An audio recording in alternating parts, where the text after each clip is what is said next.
Today, I want to talk about how to score high on the GMAT Focus Edition consistently.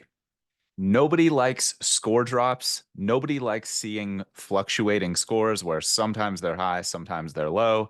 Nobody likes flukes that are super high that you can never achieve again. Anything like that is going to separate you from reality. It's going to make it harder to strategize. It's going to make it harder to improve faster. And it's probably going to make you feel overconfident sometimes, underconfident other times. And virtually nothing good comes from having really inconsistent scores. So let's talk about how to consistently score high, not just score high sometimes, we hope. Most advice about how to remain consistent with GMAT scoring is going to revolve around mindset. And that's not good or bad. There's definitely some really important points to make that we'll quickly move through here. But I want to focus more on the tactical advice that's missing from a lot of recommendations that I've seen out there when people ask on forums or ask directly, why is my score fluctuating so much? How does the scoring algorithm work? What is the deal with this? I can't figure it out.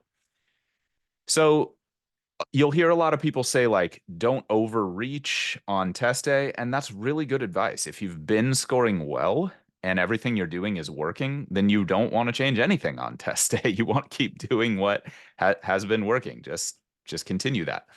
You definitely want to sleep well. You definitely want to eat well. You definitely don't want to take practice exams or certainly the official exam after a full day of studying or a full day of work or when you're really stressed or in a difficult environment.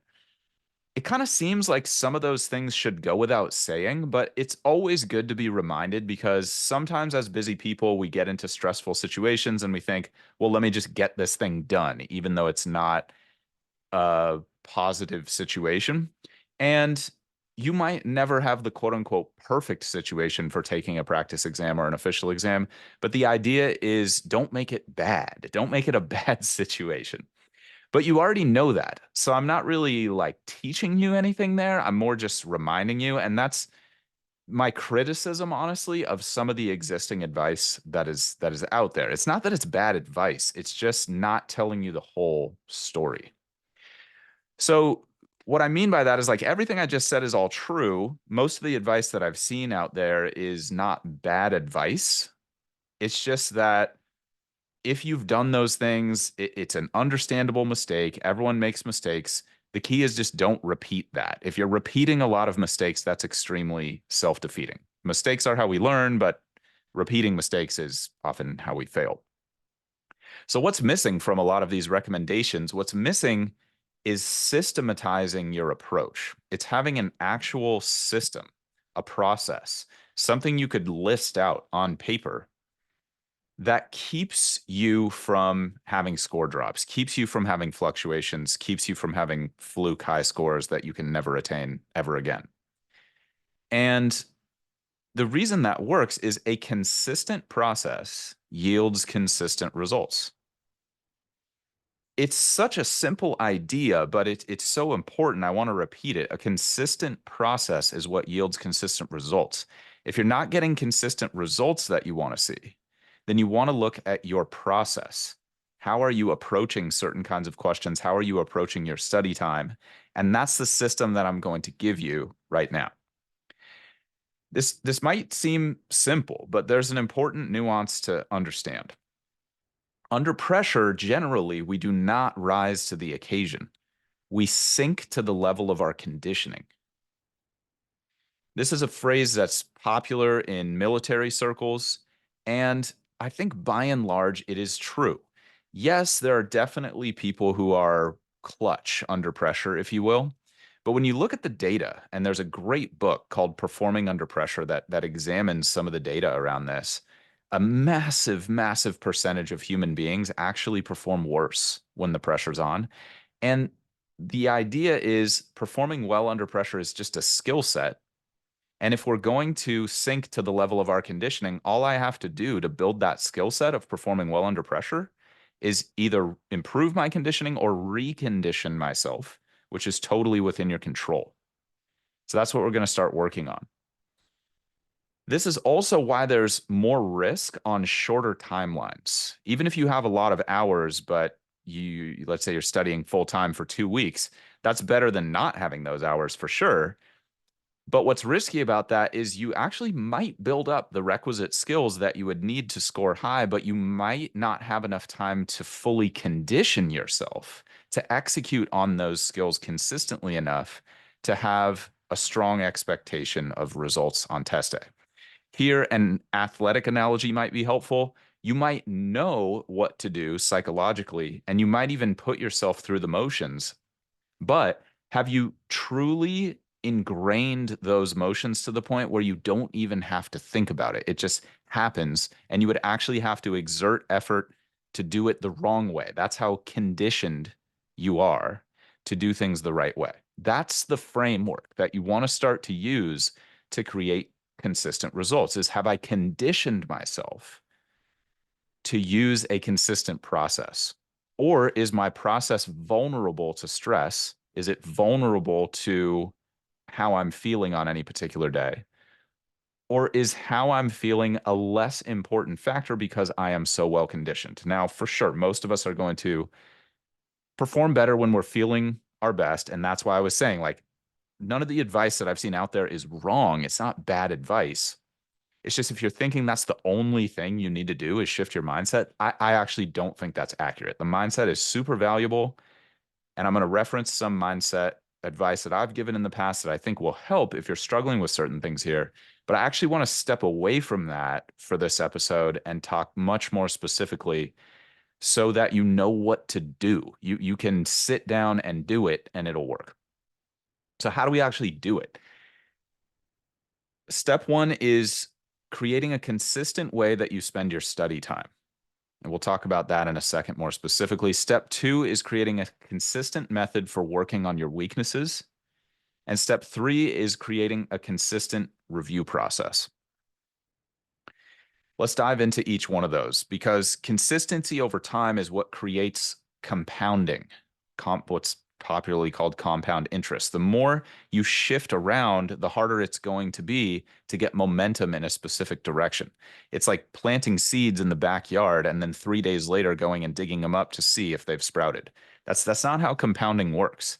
Compounding works by I plant the first 3 seeds, those sprout, and then those plants shed their seeds on the ground around them, and then they all sprout the next year.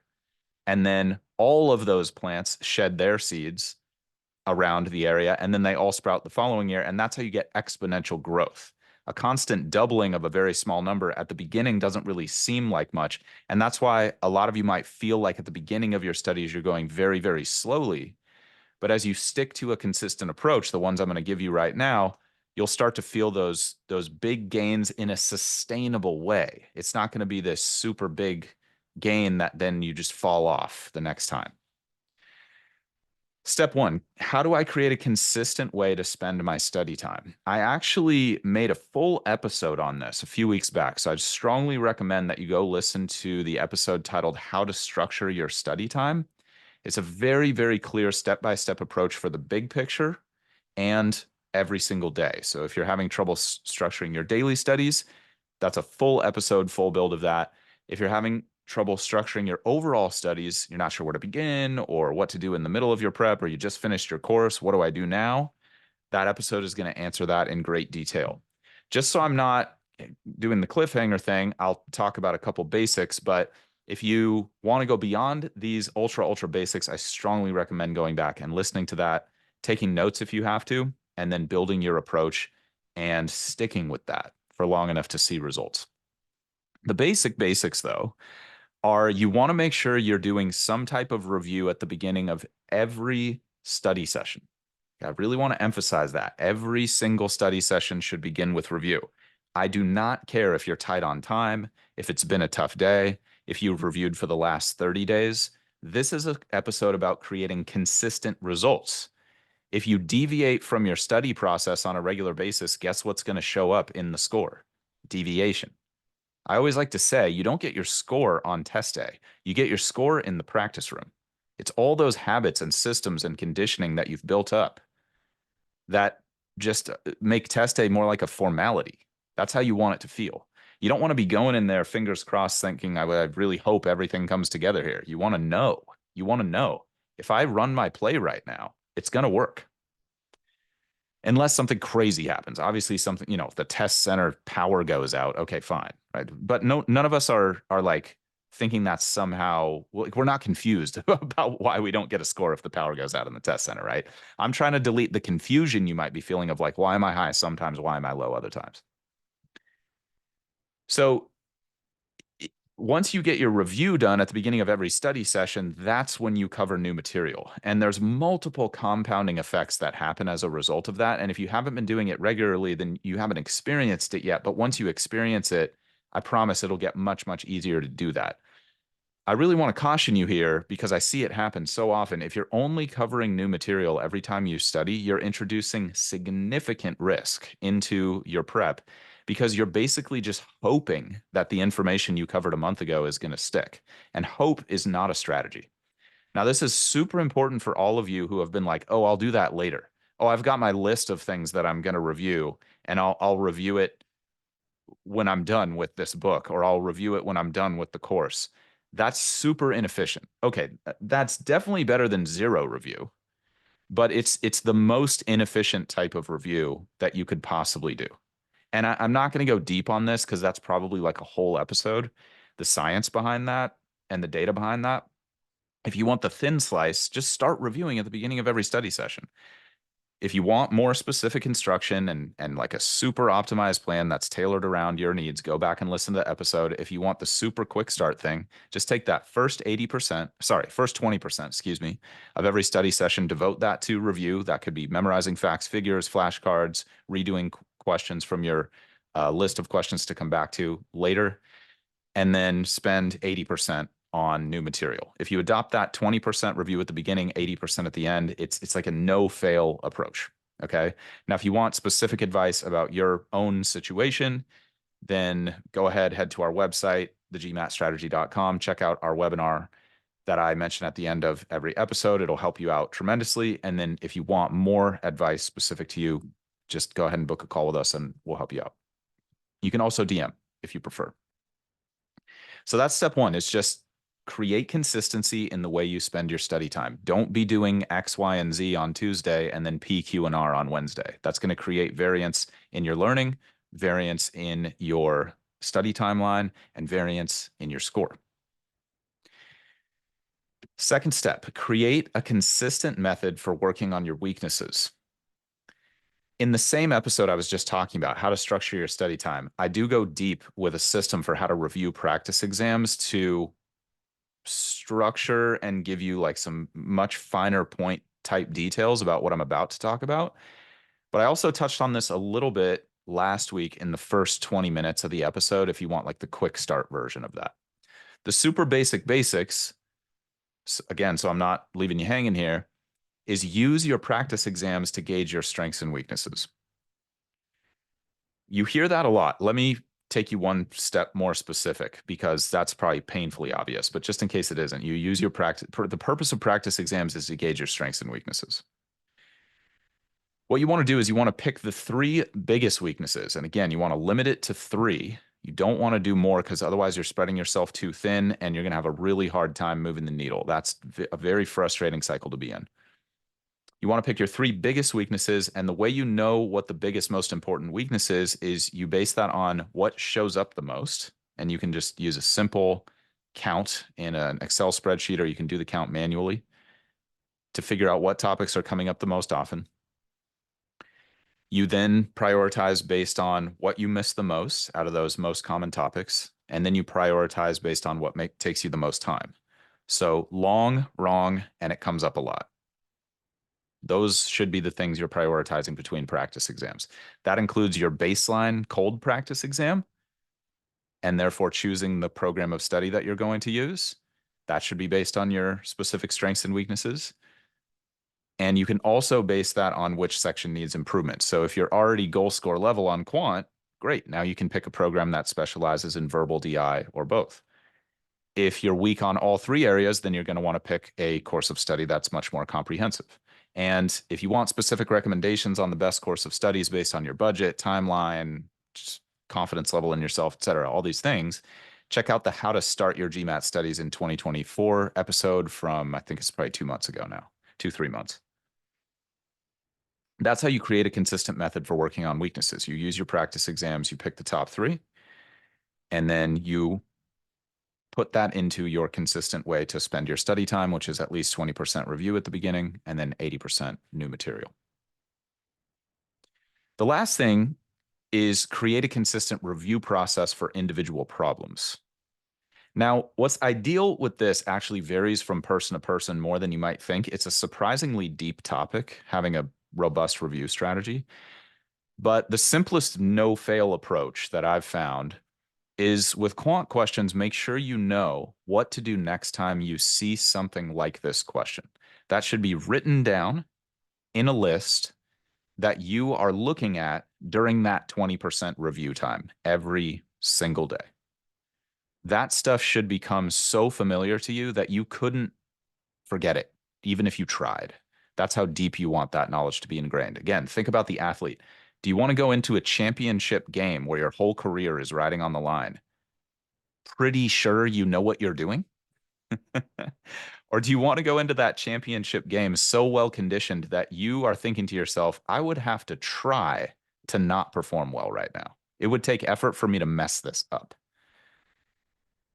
That's how I would want to feel. Okay. I assume that that would be the preference for you. Now, there is a price for that. You have to stay consistent over a long enough time period to condition yourself. But we're not talking about like 10 years of GMAT prep here. I'm talking about maybe a few months on the short side. Well, on the short side, I mean, some of you might study for a few days. I mean, some of you are a lot more talented with standardized tests than I am, that's for sure. I had a buddy back in the day who had the official guide for a couple of weeks, got a 780. I'm sure I've met people who've gotten perfect scores without even ever lifting a finger or a book. But let's be real, that's just the tiniest proportion of the population here. I mean, the vast, vast, vast majority of us, over 99% in my experience, are going to need to grind pretty hard. Let's call it 3 to 24 months, depending on how you decide to study. If you go the free route, it's going to take longer. If you can invest more in a top professional, it's going to be shorter. And I know that's a massive range, but that is the real range. And I don't know what these people are talking about online when they say 3 to 6 weeks. I honestly think that's just pure ignorance. Like they have literally no idea and no experience. So definitely, I would be extremely skeptical of that. Now, if you've been studying for a long time and then you get a coach, you might see those super big gains. We see that all the time in our programs. But that's something that's more like you're unlocking a bunch of things that you have not unlocked yet. That's usually when you see those massive, massive breakthroughs. So the simple no-fail approach is with quant questions, you know what to do next time you see something like this. It's written down and you're reviewing it on a regular basis. A web search can help with that if you're not getting good explanations out of the books you're using. And then for verbal, you want to write down why each wrong answer is wrong. Those are super simple, battle tested, can't go wrong. If you're working with a private coach and they have their own specific review strategy for you personally, I would trust that if they have great results. And if you need something like that, then I would strongly recommend doing some research and reaching out to some coaches, talking to some tutors, and picking someone who fits with you. Now, a course can help, but courses by nature are more generalized. It's kind of like the one size fits all kind of thing. It's not that they won't give you good review approaches, but it's more like a middle ground, if that makes sense, between those two extremes I was just talking about. There's actually a lot more detail that I went into about specific review strategies for quant questions, verbal questions, and data insights questions. Those are all in the individual quant for GMAT focus episode, verbal for GMAT focus episode, and data insights for GMAT focus episodes I did, I think like maybe 6 weeks ago, something like that. So for sure, search the audio feed if you want more specific advice about how to review those questions. But again, just so I'm not doing the cliffhanger thing, those are the basics. So if you can do those three things, a consistent review process, a consistent method for working on weaknesses, and a consistent way that you spend your study time on a regular basis, you're going to create consistency in your score. If you're interested in a little bit more detail that might help you shape your studies a little bit, I'm going to go into that now. But if you feel like you got what you needed here, great. That's awesome. What you create when you do those three things we were just talking about well and consistently, is you create more consistent time management. Now, with time management, you definitely don't need perfection, and it's a lot in a lot of ways impractical to be seeking a quote unquote perfect approach to timing, but we do want it to be as predictable and steady as possible. Having said that, there's so much variance in the exam from test to test that you want a timing approach that's going to be flexible enough that you can improvise, but regimented enough that it's not just reinventing the wheel every time you take a section. So if you need help with that, shoot us a DM and we can get you some resources. But hopefully your program of study you're on right now, you've adopted something that's working for you. If you don't, then now is the time. Now is the time. Definitely adopt a consistent timing approach to effective immediately if you haven't had one. I've said this many times. If you're having time trouble, that should be the very top priority to address. You can use the official guide if you need help boosting your time specifically or managing your time better specifically. Just use the official guide for GMAT review, get a copy on MBA.com, and just do simple 10-question time sets. You can continue to iterate until you have the speed that you need, or you can get help. There's plenty of great programs and providers out there if you're willing to do a bit of research. Like I said, I made a bunch of recommendations of what I think is best within each category in the How to Start Your GMAT Studies for 2024 episode. And it's fine to go with free, but like I said, that's usually going to take a lot longer than professional help. Again, just because of the risk and needing to invent your own approach to things based on a wide variety of resources rather than one unified system. So if you do those three things I was just talking about, you'll create more consistent time management. If you need specific help on time management, do those 10-question sets. And if you have more consistent time management, you're going to have more consistent scores and more consistent improvement. Because if your timing is not good, then all the content, knowledge, and building that you might be doing might not show up in the score. And that's a major reason for score fluctuations. The second thing that you will create if you adopt these consistent approaches I was talking about is you will avoid missing questions you know how to do more consistently. This is also a major cause of score variance, major cause of score drops. And this is why I was talking about conditioning earlier. A lot of people know the material, but they haven't conditioned themselves to perform and execute well enough and consistently enough under pressure that they're always getting credit for what they know.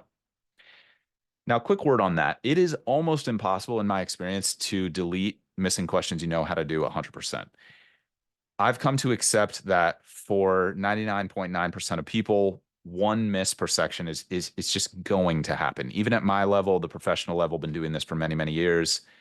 If I go take an official GMAT, I will probably still drop 1 to 3 questions across the test, typically one in each section, no matter how good my sleep is, my supplementation is, my diet is. Certainly, I've gotten lucky and made 0 mistakes, but I've also taken the test many times. And obviously, the more you do something, the more of the element of luck you control, as long as you're doing intelligent iterations. But I'm telling you, who are probably only going to take the test 2 to 4 times on average, you're probably going to live with just 1 mistake per section. And that's probably enough to hit your goal anyway. Probably don't need perfection. But if you're missing more than 1 per section, then you should be thinking about and working on your conditioning, because your conditioning probably could be better. I've found that 1 per section benchmark is like, okay, you probably are doing it well. And this is just inescapably important for the exact same reason I was just talking about why timing is important. If my timing is not good, then all the content knowledge in the world is not going to save me from that. I'm still going to run out of time and not get a great score in the section. Same thing if I don't have good execution habits. All the knowledge in the world is not going to save me from that. I'm still going to miss questions I know how to do. My score is still not going to reflect my abilities. And this is a huge thing that escapes so many people, is you just wouldn't expect that being a great executor, like reading things super carefully 100% of the time, writing things super carefully 100% of the time, you wouldn't expect that that level of consistency is the key to a high score on a test like this, because it probably hasn't been the key to high scores on tests you've taken in the past. And that's because most tests most of us have taken in the past have partial credit. If I get 90% of the way to the answer and then fumble the math at the end, I might have got a 9 out of 10 on that and still gotten like a really great grade on the overall exam. But on the GMAT and standardized tests in general, that's not the case. It's all or nothing. If I mess up the math in the very last step, or if I even have the right number written on my page, but I bubbled D even though I knew it was C, the exam is like, cool, you're completely wrong. I might as well have not known how to do that question at all. So there's just a lot more pressure. Like the bar is much higher to have good conditioning. And that's why I'm talking to you about it right now, even if it sounds absurd. It's just massively helpful.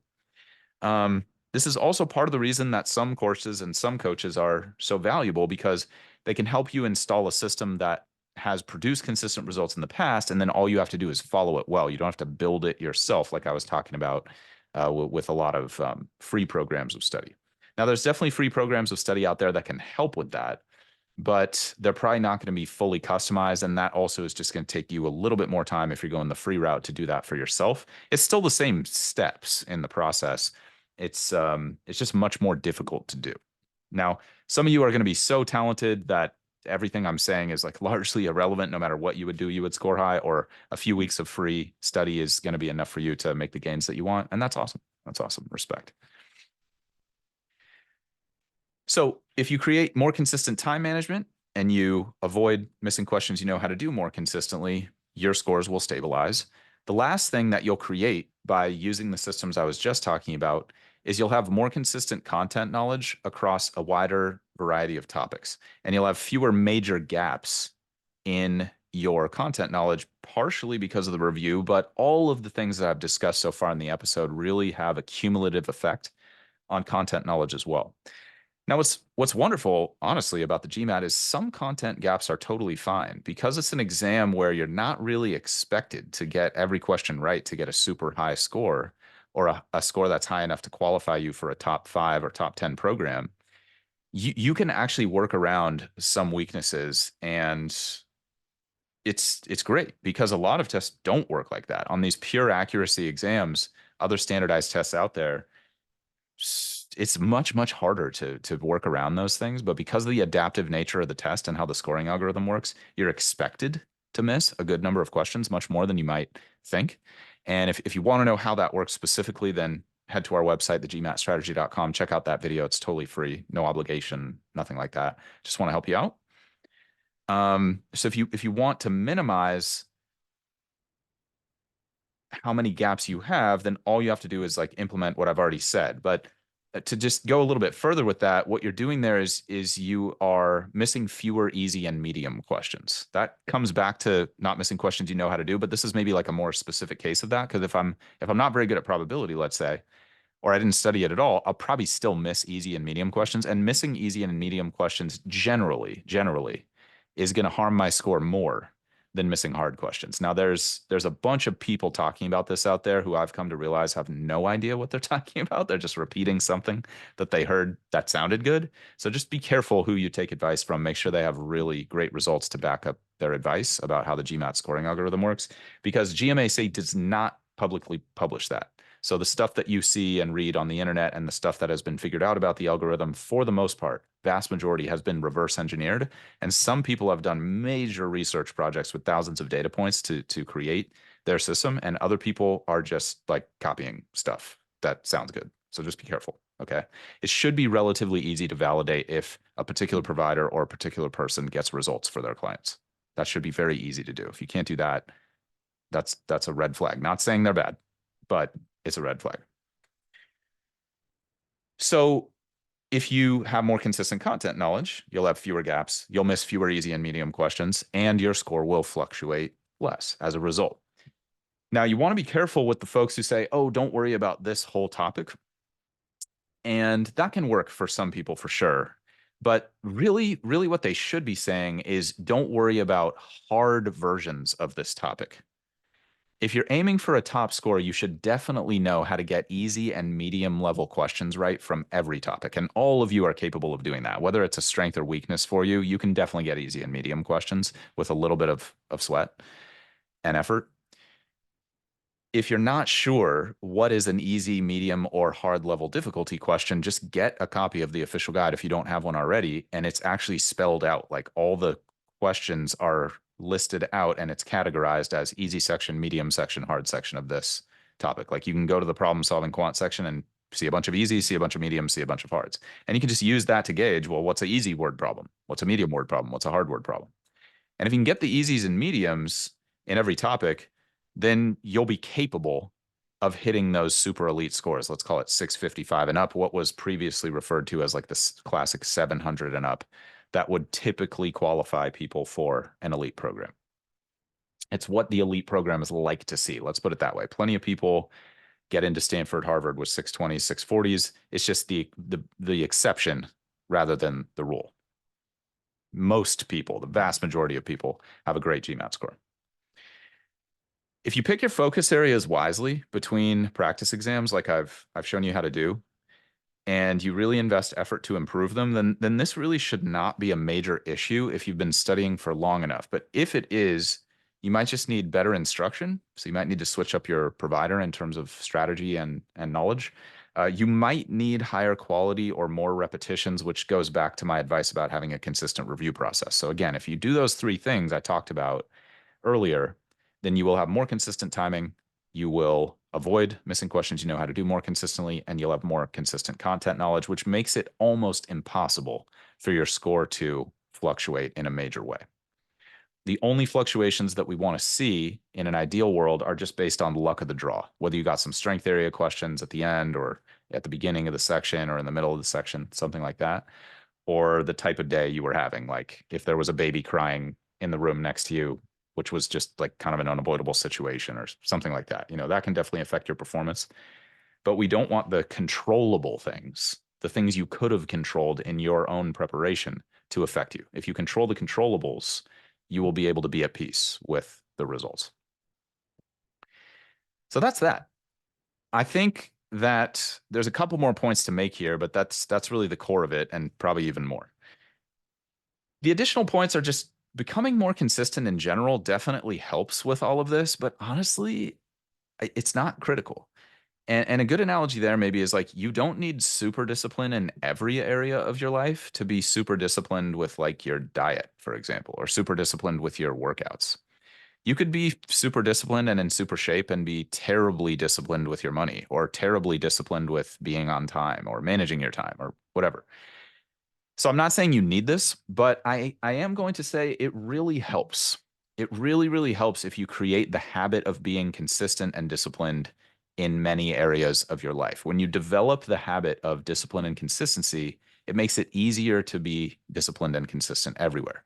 And if you want help developing that, definitely go back to last week's episode where I break down how to be more consistent with logging your study time and how to be more consistent in general. If you're struggling with that, that's there for you. If you're not, don't worry about it. I also made a full episode a few weeks back on how to be more disciplined in general. And if you need help with that, I'd strongly recommend listening to that. And if you don't need help with that, that's totally cool. If you implement the advice I give in those two systems, you should be more than good to go, at least to start. And then even if you're terrible with those things, you can just build on some small wins over time. And I give you systems for doing that as well. But that's it. That's it. That's everything you need to know and more about how to score high consistently. That's what we want. We don't just want to score high sometimes and walk into the test center on test day or show up at the online exam and think, oh man, I really hope this goes well. That's not the experience that we want to create. Just like you don't want to show up as a leader in an organization and be thinking, hope this goes well. Now, are there difficult and unforeseeable circumstances in business where hope might be helpful? Yes. Yes, obviously, for sure.